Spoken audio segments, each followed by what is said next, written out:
Assalamualaikum warahmatullahi wabarakatuh. Bertemu dengan saya di channel 3 Kantata. Pada kesempatan kali ini saya akan membahas materi kelas 12 Bahasa Indonesia, yaitu unsur kebahasaan, artikel, opini, dan buku ilmiah.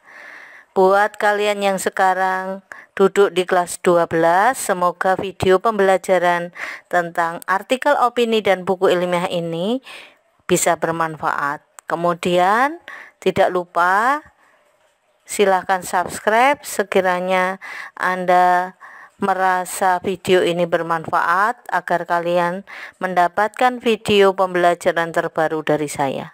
Selamat menyaksikan. Unsur kebahasaan, artikel, opini, dan buku ilmiah. Unsur kebahasaan yang terdapat dalam artikel dan buku ilmiah memiliki persamaan karena penyajian isinya berdasarkan fakta yang didukung melalui opini, bukan imajinasi. Adapun unsur kebahasaan artikel dan buku ilmiah adalah 1. Adverbia. Adverbia adalah bahasa yang dapat mengekspresikan sikap eksposisi. Jadi di sini digunakan adverbia agar bisa mengekspresikan sikap eksposisi.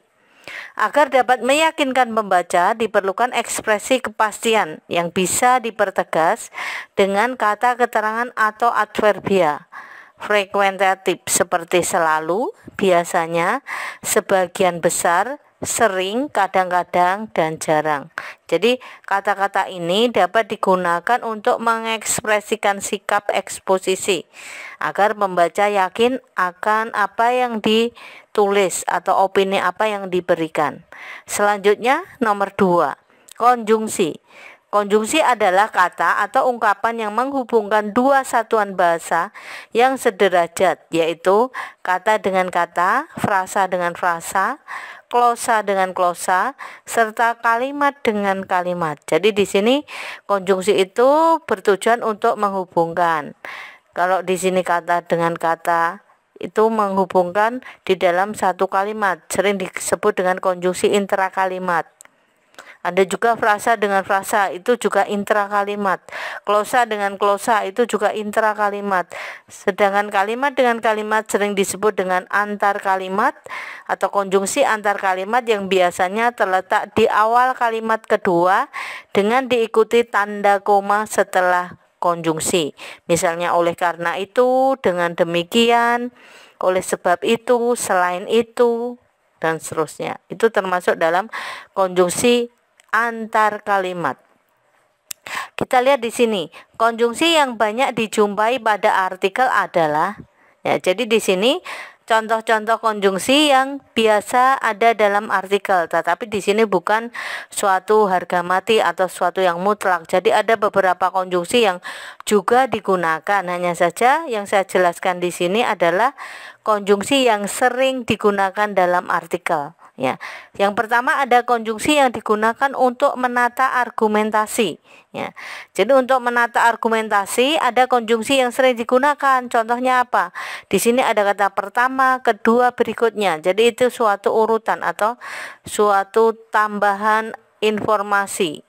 Kemudian ada konjungsi yang digunakan untuk memperkuat argumen. Ya.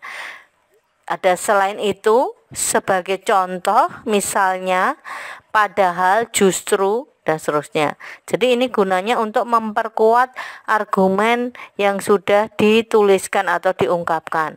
Kemudian yang ketiga ada konjungsi yang menyatakan hubungan sebab akibat. Ya. Ada sejak, sebelumnya, dan sebagainya. Kemudian ada konjungsi yang menyatakan harapan. Harapan contohnya supaya, agar, untuk, dan sebagainya. Selanjutnya yang ketiga ada kosakata. Kosakata adalah perbendaharaan kata-kata. Jadi di sini ada kata-kata yang digunakan dalam opini. Ya. Kosakata apa saja yang digunakan dalam penggunaan atau penulisan opini? Ya.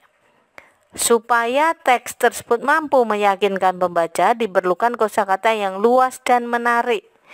Biasanya konten teks yang menarik tersebut mencakup hal-hal berikut. Jadi opini ataupun teks bisa menarik jika memuat beberapa hal di bawah ini. Ya.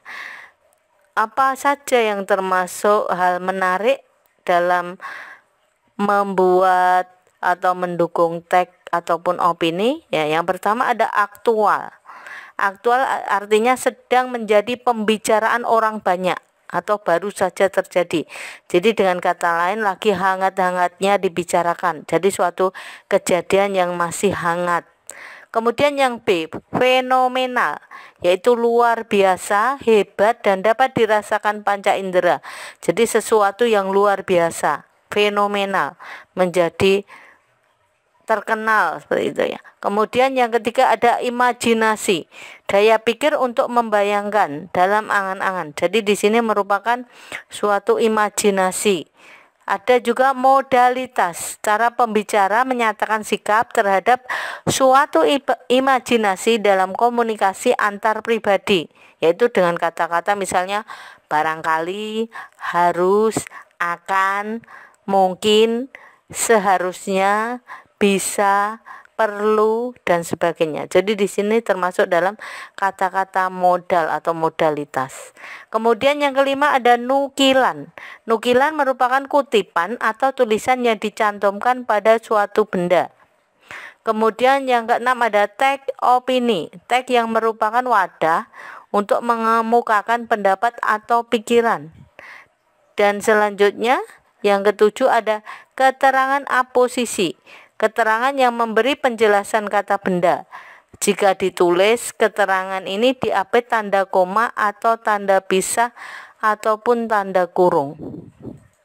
Ya. Demikianlah tentang unsur kebahasaan opini. Di sini bisa Anda gunakan sebagai latihan. Jadi ada link yang saya tuliskan sebagai latihan. Semoga video ini bermanfaat buat Anda. Akhir kata, wassalamualaikum warahmatullahi wabarakatuh.